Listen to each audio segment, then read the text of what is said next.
Namaste. So, prayers and meditation. We'll read a prayer from me. And this is a very interesting prayer because there are three stages basically of our self evolution. One is when we are part of the masses. And when we are part of the masses, then as I said, it doesn't matter what interchanges are going on and whom we are meeting. We are just part of that whole thing. Then there comes a time when you want to individualize and you want to discover the divine. There are two steps of one process. You can't jump from a mass phenomena to discovering the divine. It's just an impossibility. You have to go through that phase when you make choices and become an individual. If one cannot make choices, Mother would say, Swami Vivekananda put it very bluntly. Mother would say, first you must become individual, because what do you have that you are telling that I am surrendering?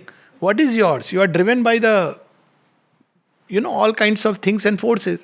Swami Vivekananda was put it in a very pragmatic way. Somebody came, a youngster, and told him that I want to renounce everything. He said, what do you have that you can renounce? So he didn't understand. He said, go back, earn 1 lakh rupees, then you come and talk about renunciation. Now, obviously, Swami Vivekananda himself didn't earn money like that. But what he was trying to convey is that first meet the challenge of life and the world. He had gone past. He was conscious of who he is. And then when you have found the divine, then there is a third stage where you enter once again into the world. But now it's a different thing altogether. It's like Swami Vivekananda going all over the world and remaining untouched. Because that is the nature of the work, like Mother and Sri Aurobindo themselves. So these are the three stages, and it's good to know where we stand. If you belong to the masses, want to belong to the masses, nothing wrong with it. If you want to belong to the divine, then there's a phase when we narrow down, completely concentrated on the divine, to the exclusion of everything else. So one would say, but divine is in everyone and everywhere. Yes, but deep inside he is hidden. First step is to uncover, go behind all the layers to find where is he, whether inside or in the world. Two truths of the same. So that requires intense concentration. Even you can gaze at a tree and discover the divine. But if you gaze only at the outer form, oh, nice tree, lovely tree, what a nice, oh, what is the season? By the way, it's very cooling. Then you don't discover its the divine presence inside. But is there? Divine presence is there as much in the tree, in an object, anything. If we make an object of concentration, some people just gaze at the sky, it's easier. Why? Because there is no object appearance to hold your eyes. So those who cannot go inside, just gaze outside. Don't gaze it in public because people will declare you mad. But it's a very powerful way. You will actually start seeing those dots through which matter is made. Actually, you can discover it. It's a very beautiful way. But if you really gaze at the sky and don't get caught into it, that cloud is looking like this, pareidolia, don't look at that. If you gaze, then you will see that your sight is going deeper and deeper. There is no obstruction by any physical object. And a time comes where, make it impersonal. Just let it go. Suddenly you will start seeing images which are going to emerge. Not as simple as I am putting it, but with practice, if you want to do that. But the other way is that go inside, withdrawing consciousness from the senses. So this is the time when one has to fix a time when one will sit, go inside, shut yourself from everyone. So much so that one has to say that, well, this is my time with God, my time. And this is the time when I don't accept anything and, everybody can wait. Then when you have discovered, then the third step is going into the world and working if one has the command. It cannot be done just like that okay, now I am a soldier of the Mother. Let her enroll as a soldier. You pray to her. Mother, I want to be your instrument. I want to be a soldier, whatever one wants to. I want to be a flute. Maybe she will say, okay. Maybe she'll say, no. You want to be my flute, but you don't have enough holes inside it. So she will say, okay, become my flute. So, jahan ego hai, wahan passage, she'll make a passage till finally you have all holes. No ego, only a form is there. There is nothing inside. Then the Ego self is gone, but the form is there. She'll say, okay, now I'll pass it on to Krishna. He'll play the flute. So this is the process. So these three stages he describes beautifully in a prayer. It's May 16th, 1914. I was interrupted yesterday at the moment when I was trying to formulate the experience I had. And now all seems changed. Now, this she has written for herself. And as I said, we must understand that for different stages, there are different things. That precise knowledge, that clairvoyance has given place to a great love for thee, O Lord, which has seized my whole being from the outer organism to the deepest consciousness, and all has prostrated itself at thy feet in an ardent aspiration for a definitive identification with thee,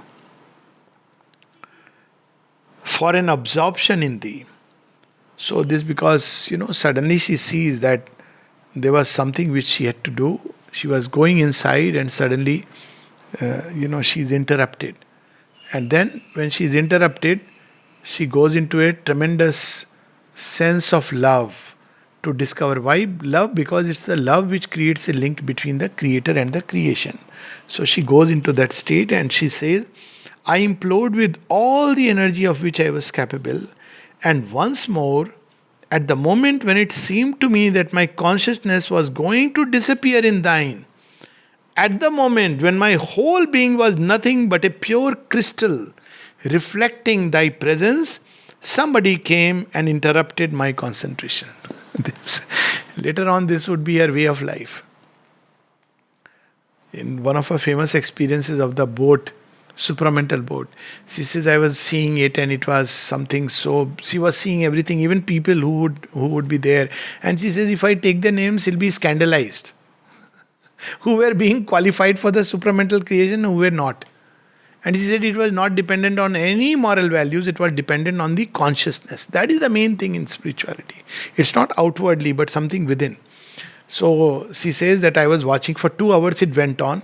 Then suddenly somebody came and interrupted me, and so she had to come back. But she says, I was rolling in laughter when I saw that what supramental values and what we value are so different. Of course, later on the disciple asked, what is it, for example, that the supramental values and which we value, which has no value there. And then she says, one of them, ideas of ascetic purity. You take a bath at this point of time and you have done all this. Then you sit in. She says all this is no meaning. And then she said sanctity of marriage. That was the second thing she said. Said we give so much importance to it.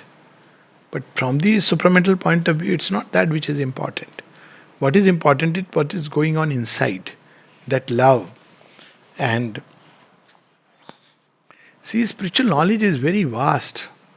That's why it was not given to the uninitiate, for this reason. Now it is all available in the books.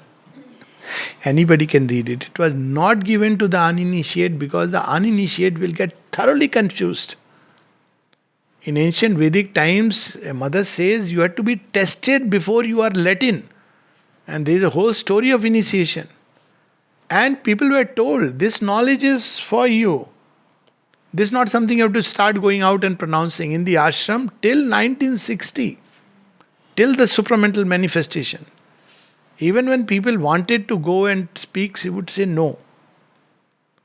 But yes, 60, after the manifestation started, then yes, she had been the society and she spoke about, people going out and speaking, but not anybody and everybody.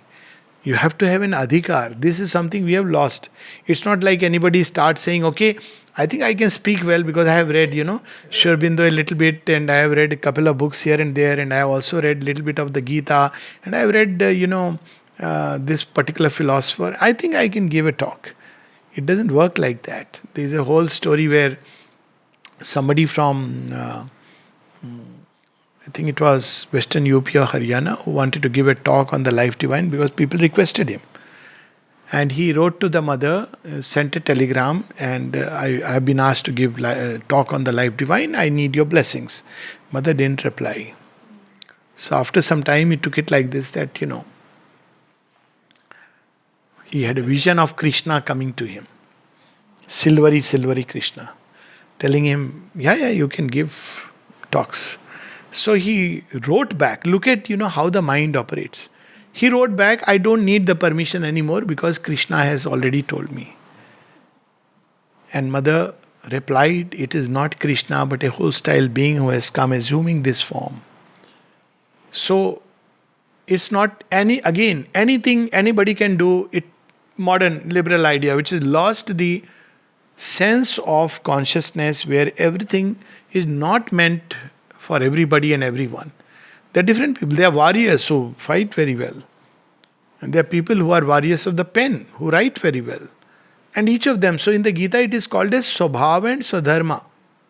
And of course, when the divine gives directly a work, nothing like it. Or she speaks here, such is indeed the symbol of the existence thou givest me as my share, and in which the outer utility, the work for all, holds a much greater place than the supreme realization. But even when mother came to the ashram, finally, 1920, for a number of years she would not go out and just, start giving meditation. She had realized everything. I mean, she had vision of Supreme twice. Can you imagine? About whom Sri Aurobindo is saying that she is the mother. But she would not go out freely and because you have to wait for that command. All the circumstances of my life seem always to tell me on thy behalf. It is not by the supreme concentration that thou will realize oneness. It is by the diffusion in all. May thy will be done, O Lord. So she has got this command and therefore she is agreeing to give herself to everyone.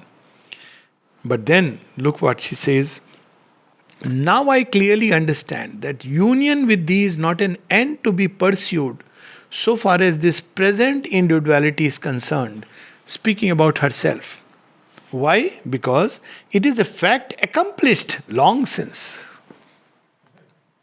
She's realized this union. She says now, but there is a tendency to go within again, to have that ecstatic contemplation, to plunge again into that wonderful presence. He says it's done. It is not that you have to keep going on like in ancient traditional yoga, because then the knot of works is gone. There is no need to work. You just go and plunge inside again and again. You live in that beatific contemplation. So she says that is already accomplished.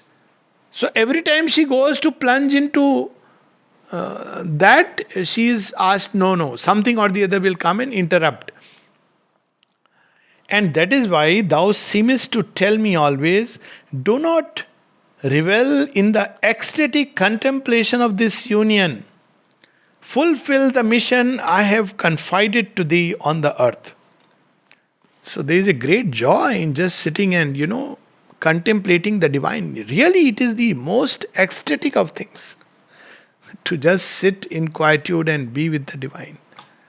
The delight of being with the divine, in the divine, surpasses everything. That's how she put it in one of her messages.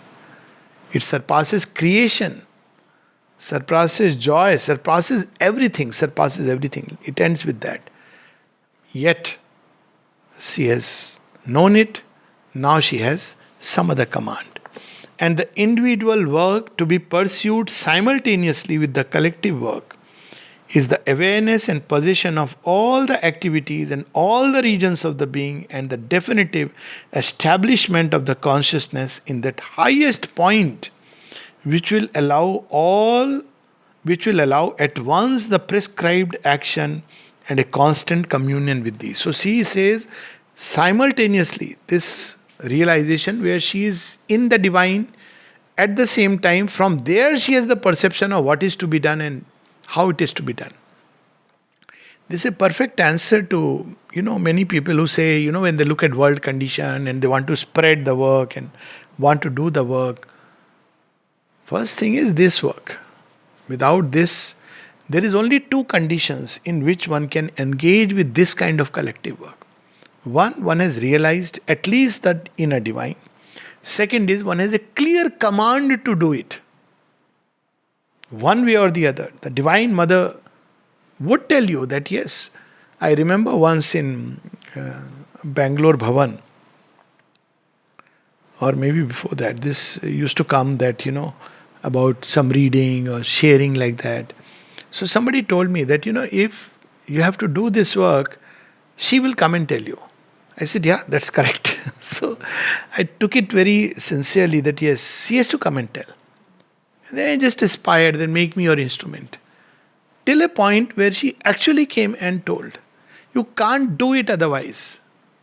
It is, in fact, the first thing that the mother said, which I have shared on, I think, in one of the interviews, when she appeared and said, I want to be an instrument, I want to do your work, she said, it's very difficult. So again I said, I want to do. She said, it's very difficult. When third time I said, she said, look and see. She showed me all the people who are coming from everywhere, and I thought they will recognize mother, so wonderful, they will all come and meet. They all pass by from the side. Nobody even notices her. And then she smiles. She said, this is the work. And then I just burst out crying. She said, yes. And then the rest of the experience is a different thing altogether. So one has to ask for it, aspire for it. And if she grants out of, and even then it should not be, oh, she has given work now for lifetime. She may take it, she may change it. That also becomes an ego. If tomorrow, if she takes it away, and because there should be no attachment to anything, even to an activity which in our view most represents her work. She may put an instrument forward, tomorrow she may break it, it's her. It's not your own. It's not mine. And one should be happy, joyous in every way. So, this is what she says, that it should be from that highest poise. Thy joy of perfect union can come only when what has to be done has been done. And then she gives the final thing. We must preach to all. What we must preach? First, union. Then, work. See, she has reversed the whole thing. In traditional yoga, you will see that work leading to union, end. She is saying union first by whatever means. So this whole idea that we have to change the world. And somebody wanted this, message, world union. We want a message from the mother. She said, first create unity within yourself. And then she said very humorously, she said they want to create union, but they are fighting amongst themselves. There are only 3 of them and they are fighting. It's a sad reflection of human nature, no? And first thing, whatever work one may be doing, it's not that suddenly stop, whatever. But not to forget that all this right now is a means only to go inside. Work is a means to purify, get rid of the ego, to imagine that one is an instrument and doing some great work. Nothing. Whether you are rewarded by government or whether you are recognized by 10,000 people makes no difference. First is union with the divine. Till then, work is a means, a preparation, reach. Then work. Now imagine, now she is bringing something very interesting. After union work, she says, then work. But for those who have realized the union, each moment of their life must be an integral expression of thy will through them. So what is the work? She is defining very beautifully. Work is not just some, we think some big work, something like that. If you are giving a talk, it's work. You are writing a book, it is work. It may all be ego. It may all be ambition. Everything can be any of these things. Work is very simply every moment of life, all the multiple contacts, whether it's with human beings, whether it is food, sarv karmani, should be an expression of the divine will. That is the work. And it's not easy to live at the summit of that consciousness. It's extremely difficult. But that is ultimately, that whole life should become a continuous expression of the divine will. That is the work to be done. It could include speaking, it could include sitting silently, it could include working with hands. So whatever plays she, it could include cooking, looking after a child, doesn't matter. All this should become an expression of the divine will. So I'll just quickly read this particularly last part.